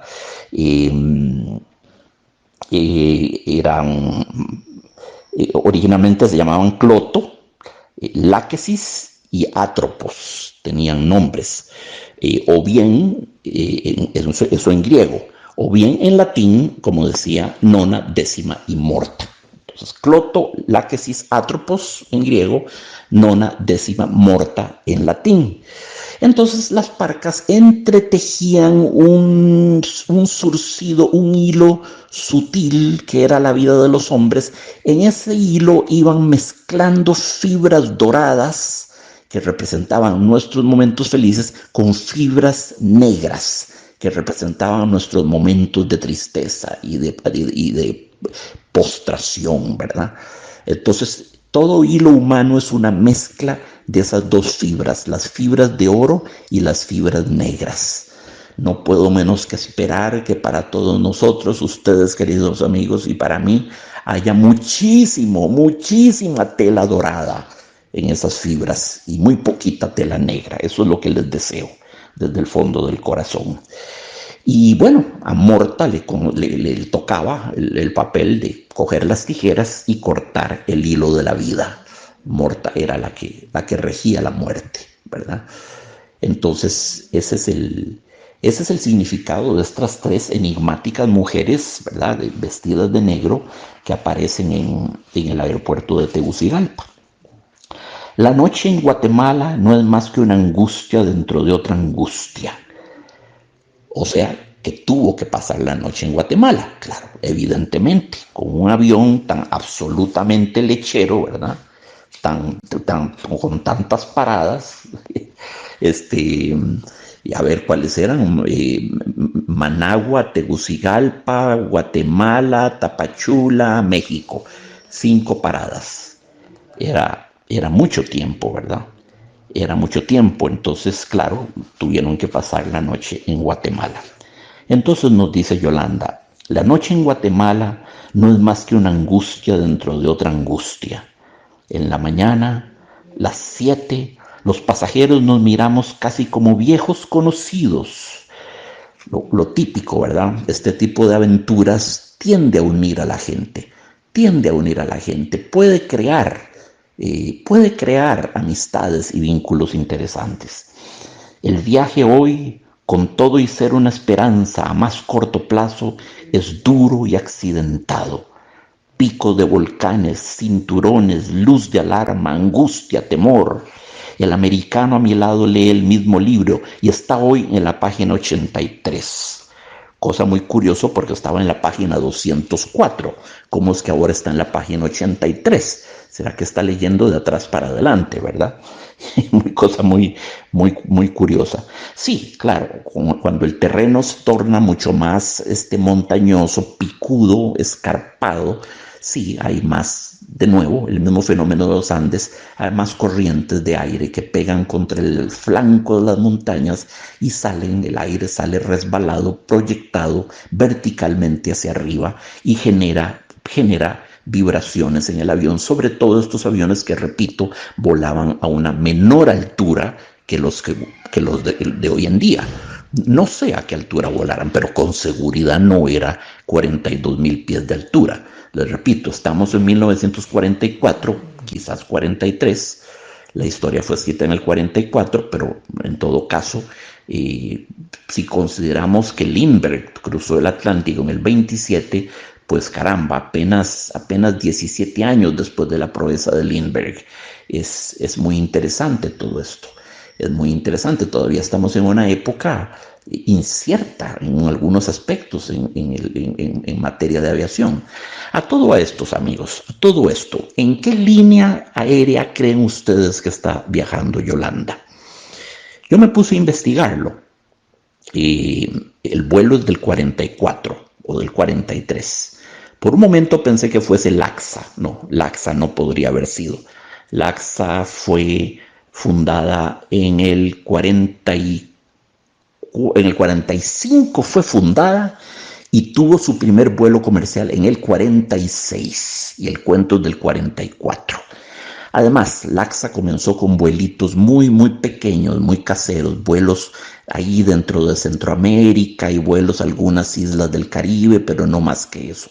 Lo más que lejos que volaba LAXA al principio era hacia Miami. Sí, supongo que hubiera podido llegar a México, pero no más que eso. Después, por supuesto, LAXA volaba a todos los destinos remotos en Estados Unidos y en Sudamérica y fue una gran línea aérea de aviación. En el 92 LAXA se fundió, por así decirlo, con TACA de El Salvador. Bueno, se fundió, es una manera de decir las cosas. Básicamente TACA compró el 87% de las acciones de LAXA, de modo que fagocitó a LAXA, ¿verdad? Se la comió. Entonces se convirtió en el grupo TACA. TACA también absorbió a NICA de aviación, que era la línea nicaragüense, y a Isleña, que era la línea de aviación hondureña. Pero poco más tarde, Aviateca de Guatemala, a su vez, se comió a TACA. Entonces ahí iban todas juntas. Y luego vino un pez más grande, Avianca de Colombia, que se comió a Aviateca. Entonces Avianca tiene adentro a Viateca, a Taca, a Laxa, a Nica, a Isleña, etcétera, etcétera, etcétera. Ese es el extraño mundo en que vivimos, amigos, muy parecido al mundo de la cadena trófica, de la cadena alimentaria. Hay un pez grande que se come a los más pequeños y los más pequeños que se comen a los más pequeños, así, así, así, así. Y esa es la dirección que lleva el mundo, ¿verdad? Esa es la dirección que lleva el mundo. Entonces, no, Yolanda no habría podido viajar en Laxa de ninguna manera. La única línea de aviación que habría hecho ese vuelo desde San José hasta México con esas paradas era Pan American, que fue una gran línea de aviación, por supuesto, ya no existe tampoco hoy en día. Pero entonces podemos asumir con perfecta seguridad, que el avión que volaba Yolanda era en Panam. Digo esto como un detalle pues interesante que me puse a investigar por curiosidad. Entonces, el americano a mi lado lee el mismo libro y está hoy en la página 83. En el primer instante casi no me doy cuenta. Se sienta tan tranquilo, comienza a leer, fijo y pálido, y tan absorto que ni siquiera me ha saludado al entrar, como han hecho todos los demás pasajeros, amigos de un día que se romperá hoy. Ayer estaba, y llego difícil y lentamente a realizarlo, en la página 204, hoy está en la 83. Muy pronto, atada a mi asiento, olvido el incidente. Los bajonazos son más intensos, más seguidos, y el paisaje desolador en lontananza, sin ninguna ciudad ni pueblo, hace tremenda la perspectiva. Sí, cuando vemos hacia abajo y no vemos evidencia de la civilización, no vemos ciudades, no vemos luces, no vemos nada, no vemos más que oscuridad, evidentemente se produce una experiencia aterradora, una experiencia perturbadora, ¿verdad? Los viajes nocturnos, y Saint-Exupéry tiene un maravilloso libro, se llama Vol de Nuit, vuelo nocturno, habla de esos dos, lo leí chiquillo y nunca se me olvida esta imagen, de esos dos tesoros que acompañan al piloto nocturno, esos dos tesoros de oro y alhajas y joyas desperdigadas. Uno son las constelaciones hacia arriba que brillan, es un tesoro arriba colgando del firmamento, y otro son las luces de las ciudades abajo. Y decía Saint-Exupéry, vuelo entre dos tesoros y sin embargo soy el hombre más pobre del mundo. Y además esto es en Vol de Nuit. El personaje Fabián, el piloto que hace el vuelo de noche, Fabián, se sabe condenado porque perdió la dirección, está totalmente extraviado, no funciona el altímetro, no funciona nada y sabe que va a morir. Y se dice, qué impresionante, el hombre más rico del mundo con dos inmensos tesoros inconmensurables, todo el cielo constelado arriba y toda esta joyería, estos desperdigados dijes y diamantes y piedras, toda esta pedrería abajo mía en las luces de las ciudades, y sin embargo soy el hombre más pobre del mundo, me sé condenado y pronto he de morir. Recuerdo eso del hermoso libro de Saint-Exupéry, Vuelo Nocturno. Entonces, muy bien, los bajonazos son más intensos, el avión atraviesa periodos de turbulencia y no se ve nada abajo, lo cual no es tranquilizador. Según parece, llegaremos a las 12. Los minutos son tan largos, tan vividos. Amarrada al asiento me hundo y me levanto en los saltos del avión con el zumbido del viento, con el tenso rugido de los motores, que quiero que no se altere, que deseo que siga impertérrito contra la lluvia, el huracán, las nubes que cortamos y la distancia que vencemos, pero que siga sin cambiar de nota, siempre en un bemol agitado y magnífico, que no se rompa, que venza todo y que nos lleve en su canto monótono, atronador y horripilante.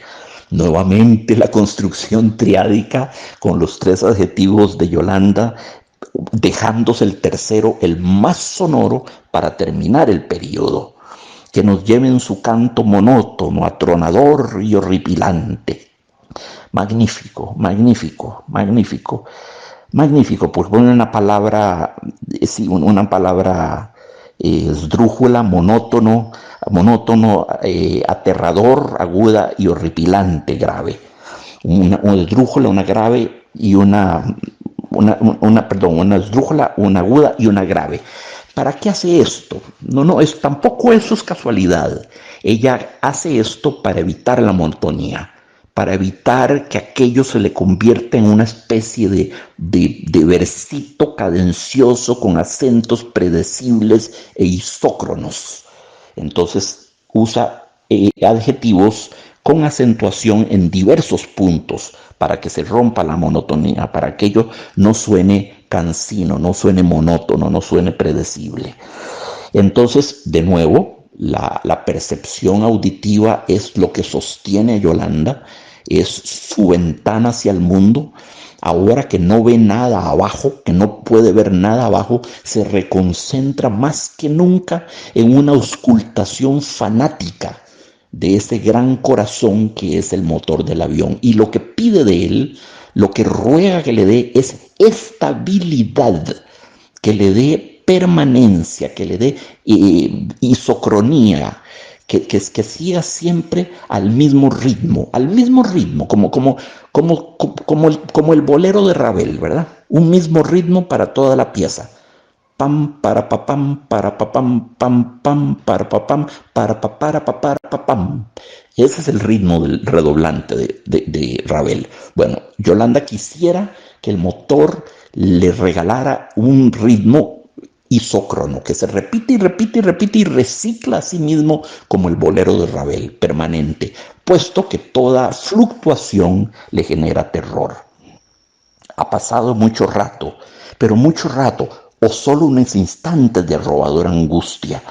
Busco un reloj en la muñeca del americano, que sin una contracción pálida e indiferente sigue leyendo la página 83. Claro, ella busca un reloj, ella necesita un algoritmo, necesita un número, porque la ruptura del avión sobre nuestras nociones básicas, sobre sobre la manera en que experimentamos el espacio-tiempo, disloca completamente nuestras sensaciones, disloca la relación que establecemos entre espacio y tiempo. Por supuesto que la disloca. Si sabemos que París está a 8.500 millas de Costa Rica y podemos llegar en 9 horas, pues hay una dislocación del espacio con respecto al tiempo. Hay una no coincidencia del espacio y del tiempo. Se produce un cortocircuito en nuestras mentes, ¿verdad? Por eso el viaje en avión es inherentemente violento. Por eso porque nos arranca a nuestra vivencia naturalmente ritmada del espacio y el tiempo. Eso es lo que lo hace temible. Eso más que cualquier otra cosa. Por eso Yolanda consulta aterrorizada el reloj del americano. Todo el que se embarque en avión es una pena que vuela. Repite Yolanda a la manera de un ritornelo, de un refrán, ¿verdad? De un estribillo poético, ¿verdad? Este es un recurso poético. Todo el que se embarque en avión es una pena que vuela. Llama de un timbrazo al steward que me contesta desde el asiento de atrás, agarrado como yo. Cuando hay peligro tengo orden de no pararme. Siento mucho no poder atenderla. Bueno, atención a lo que dice el steward. Cuando hay peligro, tengo orden de no pararme. Hoy jamás le dirían a uno eso. La palabra peligro está prohibida por cualquier asistente de vuelo, por cualquier steward o stewardess, azafata, como los quieran llamar, está prohibida.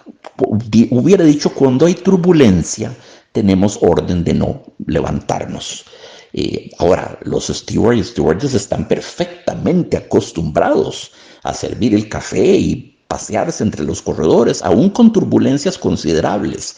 Ya cuando el capitán manda a los stewards y stewardess a sentarse, es porque realmente hay una turbulencia que puede hacerlos a ellos perder el equilibrio y caer aparatosamente con el café caliente sobre el regazo de un pasajero, por ejemplo. Entonces, ya cuando uno ve que los stewards tienen que sentarse y amarrarse es porque la cosa está, porque la potra, una potranca cerrera, ¿verdad? Va a ponerse chúcara, evidentemente. Entonces le dice, eso que nunca nos dirían, hoy cuando hay peligro tengo orden de no pararme, siento mucho no poder atenderla. Se supone que no hay ningún peligro y ningún asistente de vuelo salvo la vieja tonta que me atendió en Air France cuando iba a Chile y la crisis de pánico que me produjo, por lo menos a mí. Hoy en día no se usaría jamás esta expresión de peligro. Se ha ido el sol y el camino y alguno había se ha perdido en un sólido de nubes sin ningún claro, en que avanzamos, perdido todo contacto con nuestro mundo habitual, gris arriba, abajo y a los lados. Un gris algodonado, cremoso, a veces de copos de esos densos que pasan vertiginosos tocando la ventana. Sí, claro, están atravesando una sección nubosa. Esas secciones de nubes densas, en efecto, espesas, uno diría grumosas casi, grumosas, Yolanda la describe como cremosa, más grumosas, de un gris sucio, de un gris oscuro, sucio porque están llenas de agua. Esa es básicamente la razón por la cual se ven gris ratón. Y sí, cuando los aviones se meten en esos trances, inevitablemente se producen turbulencias. Es lo que se llama turbulencia húmeda, ¿verdad? Húmeda. Y sí, hay momentos en que uno en medio de ese gris quisiera perforarlo con la retina y poder ver un pedacito de azul, pero no, a veces no hay forma. Yo siempre le reprocho a los pilotos cuando se obcecan en meterse en esos tramos de nubes densas, espesas, color gris ratón, donde en efecto sobre las alas del avión se van desgajando los jirones de las nubes como pedazos, como retazos que se van desgarrando, ¿verdad?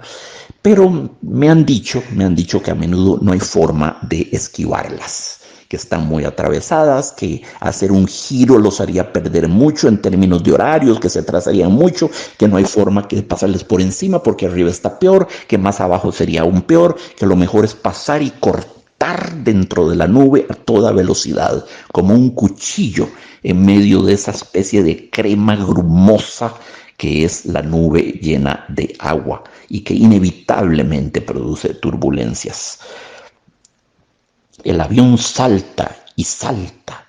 Yo me aferro crispada a los brazos del sillón y de pronto nos hundimos. Estoy segura de que nos hundimos definitiva y totalmente, porque es tan largo el instante que yo tengo tiempo de buscar una mirada humana, tal vez la última a la cual hermanar mi angustia. Y encuentro húmedos los ojos del americano que ha dejado su libro y que me ve como desde un mundo del que le ha sacado el espantoso vacío en que caemos. Sí, cae en una especie de vacío. Al avión, por supuesto, lo que lo sostiene es la corriente de aire que corre a toda velocidad bajo la panza del avión, ¿verdad? Es esa corriente de aire la que lo sostiene. Bueno, ese aire a veces se enrarece, se arrala, se producen bolsas, pequeños espacios de vacío, el avión entonces pierde su sustento, pierde lo que lo sostiene y experimenta una pequeña caída que suele ser mucho menor de lo que pensamos. Nosotros creemos que duró 10 minutos y el avión cayó 10 kilómetros. No, es cuestión de metros, pueden ser 5 metros y ya nosotros lo sentimos como el fin del mundo, ¿verdad? Bueno, es una situación muy desagradable, ¿verdad? Por supuesto. Entonces ella siente que cae en el vacío y de qué se cuelga de una manera figurada, de qué se cuelga para no caer, de las miradas que encuentra por sed de lo humano, por hambre de lo humano, por necesidad de lo humano, para ver si los demás están sufriendo como ella o van muertos de la risa contando chistes, para ver cuán dramático o no dramática es la relación, la situación en la que está. Y cae con los ojos justamente en los de el americano. Sí, ella busca hermanar su angustia al final, ¿verdad? La angustia de un tramo que ella cree ser el último de su vida. De nuevo, amigos, es que esto está vivido, pongámonos en perspectiva, con aviones que no nos daban la estabilidad, la velocidad, la potencia, las seguridades que nos dan los aviones de hoy en día. De 1944 a 2020, la aviación, se los puedo asegurar, ha progresado espectacularmente, ¿verdad? Espectacularmente. Es probable que un avión hoy en día ni siquiera se hubiera metido en esa especie de cúmulo nimbo en que va abriéndose paso bien que mal el aparato de Yolanda. Y encuentro húmedos los ojos del americano que ha dejado su libro y que me ve como desde un mundo del que le ha sacado el espantoso vacío en que caemos. Es un hombre que vuelve, es un hombre que estaba ahí en cuerpo y cuya alma, por un dramático instante, ha caído en su propia humanidad solo por accidente. Qué linda idea, qué linda idea. El gringo estaba ahí en cuerpo, sin alma, desalmado, y con el movimiento del avión y la turbulencia, el alma volvió y se le volvió a meter al cuerpo y volvió a ser un ser animado, un ser con un ánima, con un alma. Luego llegamos a algo que nos sostiene, algo un poco más sólido que el vacío. De nuevo, nunca hubo vacío propiamente dicho, pero este es el sentir de Yolanda, ¿verdad? Ya el avión, ya en medio de esa caída, ya se aposentó sobre una nueva capa de aire, una nueva capa atmosférica que lo va a sostener sin ningún problema. Mi corazón late y late como un loco y no puedo aflojar la tensión de los músculos ni la pose náufraga en que me agarré al sillón. Si ella va con una pose de náufrago, ¿verdad? Y con el corazón completamente descompasado. Si el corazón del avión, el motor, ha sido perfectamente isócrono y se ha portado bien, el corazón, el motor de Yolanda, en cambio, está absolutamente trastornado. Pasa de rápido, alegro con fuoco, a moderato, a adagio, a prestísimo posible, a presto, agitato, todas las posibles indicaciones de velocidad que un músico pueda anotar en su partitura. Tampoco puedo, seguro, despegar mis ojos de los del americano, porque este todavía presente en cuerpo y alma mientras me mira, todavía con la mano en la página 83, me habla por vez primera en tantas horas de proximidad y, pena que vuela, me dice: yo no tiene madre desde antier, yo voy a enterrar madre en California. Ya se va de nuevo a su mundo distante y clava los ojos en la página 83, que no ha variado ni variará durante el viaje. Y ese es el estupendo cuento de Yolanda Oreamuno, Pasajeros hacia el norte, sobre el que espero haber podido arrojarles algunas luces, algunos conceptos.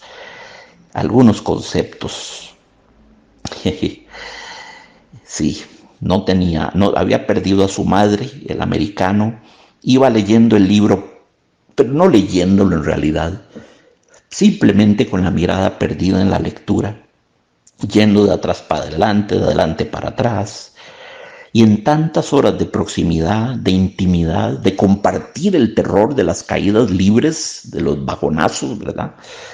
Él, también definido por Yolanda como una pena que vuela, de nuevo, no es alguien que siente la pena de volar, no, es una pena que vuela.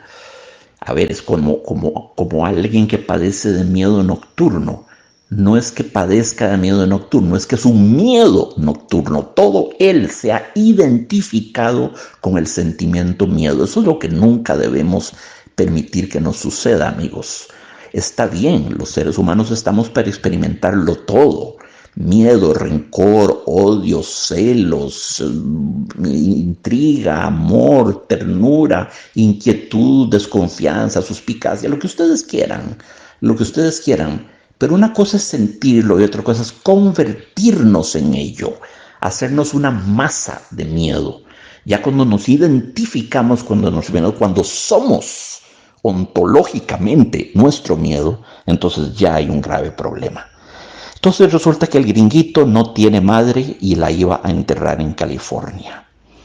Y sí, nos dice Yolanda, se va de nuevo a su mundo distante, claro, vuelve a hundirse en su melancolía, esa callada, silenciosa, esa pasiva, inmóvil, misteriosa melancolía que siempre le caracterizó durante el viaje, y clava los ojos en la página 83, que no ha variado ni variará durante el viaje.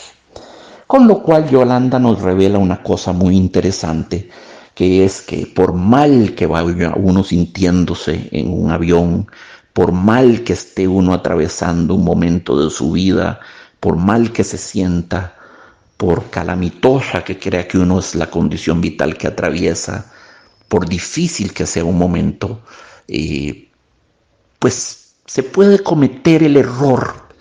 Se puede cometer el error en eso que yo llamaría el egoísmo del dolor, cuando la persona que sufre se convierte en una especie de pornógrafa de su dolor, lo exhibe por doquier, lo exhibe por todas partes, lo muestra por todas partes, quiere que todo el mundo, convocar a todo el universo para que todo el universo corra a su rescate. Miren, señores, estoy sufriendo, corran a mi rescate. Bueno, existe ese tipo aspaventoso, impúdico y gesticulante y teatral de vivir el dolor.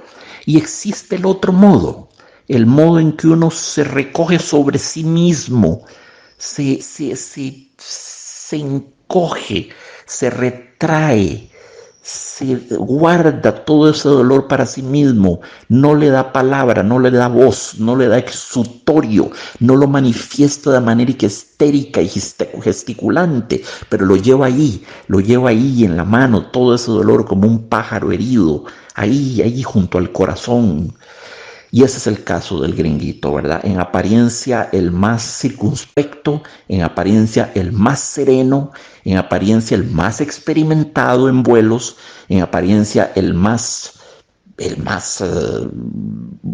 que tiene más horas de vuelo ahí en todo el avión, y era el que iba en realidad sumido en el más hondo pozo de melancolía, solo que nadie lo sabía, no tenía por qué saberlo, porque su apariencia era completamente inexpresiva, no expresaba nada. Y es el que sin duda ha sufrido el viaje de manera más honda. Con la seguridad sufrió todas las mismas experiencias que sufrió Yolanda, sin aferrarse al asiento necesariamente, con las manos crispadas, ¿verdad? Hecha un puño, una con el asiento y una con su pena, sin nada de eso, pero sufriendo de esa manera silente, de esa manera contenida, ese dolor que es tanto más terrible porque es contenido, porque es púdico, porque es silencioso, es un sangrado lento, es un goteo de sangre lenta, una hemorragia lenta, oponiéndola a alguien que llega y ¡frum! Se corta la cabeza con una navaja y sale una catarata de sangre, y aquello es espectacular y pringa todas las paredes y muere revolcándose en el suelo en un mar de sangre. Bueno, ese no es ciertamente la manera de vivir el dolor del americano. El americano es un lento goteo de sangre, lento pero paulatino y constante, siempre constante, de nuevo isócrono, como el sonido del motor del avión, un isócrono correr de la sangre, un goteo de sangre. Y pensar que Yolanda lo descubrió hasta entonces. Tal vez si lo hubiera descubierto antes, tal vez si se hubieran hablado antes, tal vez podría haber nacido una relación entre ellos. Tal vez ella le podría haber aportado algún consuelo, salir de su pequeño infierno personal, salir de él, que es la manera más higiénica de proceder, salir de él para volcarse sobre la alteridad, la otredad, el otro, el vecino, el prójimo, es decir, el próximo, el que estaba sentado a la par de ella. Recuerden que ella escogió el asiento de a la par de él. Si tal vez hubiese optado por un conato de comunicación o de conversación, tal vez el americano hubiera abierto su corazón y ella podría haber sido un bálsamo para él y él podría haber sido un bálsamo para ella, que viene sufriendo su dolor de Gea despojada de sus hijos, ella identificada con el planeta, con la Tierra, y su dolor ante el vacío, ante la nada, ante la caída libre, ante el horror del viaje en avión, que para Yolanda adquiere, esto es muy importante, amigos, esto es muy importante, adquiere una dimensión metafísica. Este horror al vuelo no es una mera cobardía o pendejera momentánea de ella por falta de experiencia. No, si Yolanda voló mucho en su vida, con frecuencia. Simplemente ella experimenta el vuelo como una especie de intemperie metafísica.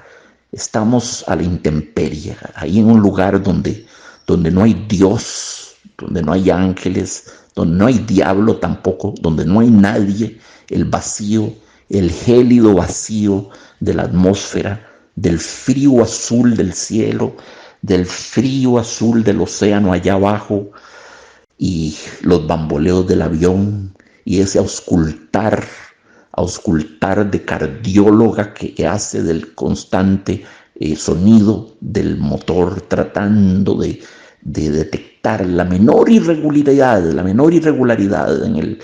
menor arritmia, la menor ruptura de la isocronía del motor. Es una pena que ella no se haya sabido arrancar, repito, al pequeño claustrofóbico universo en que vivía, al pequeño infierno en que vivió esa experiencia, para abrir su corazón al americano. La comunicación puede tanto, amigos. Abrir los corazones puede tanto. Una palabra oportuna puede tanto. Lo que es más, una mirada, una simple mirada, que le hubiese preguntado qué estaba leyendo, por ejemplo. Tal vez eso hubiera abierto una directiva totalmente diferente para el cuento, para la narración, hubiera cambiado completamente el sabor de aquella amarga epopeya, aquella amarga saga épica, porque fue así como la vive Yolanda. Su descripción es épica, los términos que usa son épicos, son los mismos que usaría Ulises a través de sus viajes en la Odisea, ¿verdad? Es un cuento épico, es una gran aventura que tiznada de un vago sabor metafísico. Es la ausencia de lo humano y por lo tanto la ausencia de Dios y la ausencia de la tierra, lo que ella más deplora. Y la imagen de esa madre Gea que perdió a sus hijos en esa pugna terrible entre la ley de atracción, la ley de la gravedad de la madre tierra, y las hélices, el motor del avión pugnando por desgarrarse, por liberarse de ese amoroso abrazo. Evidentemente la madre perdió al hijo, a todos los hijos que iban dentro del avión. Es así como hay que entender este cuento, es así, es desde esa perspectiva, es desde abajo hacia arriba, no desde arriba hacia abajo. Es así como creo yo que conviene entender este cuento. Amigos, ha sido un gozo enorme y un placer enorme compartir con ustedes este bello texto. La gente suele no leerlo, no darle la profundidad, no darle la importancia que tiene. La gente asume a menudo que este es un texto menor de Yolanda Oreamuno. No, de menor no tiene nada. Espero haberles dejado en claro la riqueza de ideas, de sensaciones, de interpretaciones, la riqueza mítica también, La riqueza emotiva y psicológica de este cuento es extraordinaria, es extraordinaria. Es un cuento muy grávido, muy preñado de sensaciones violentas y aterradoras. Un cuento intensísimo y uno de los mejores que jamás escribió Yolanda. Hasta nuestra próxima reunión, queridos amigos, un fuerte abrazo.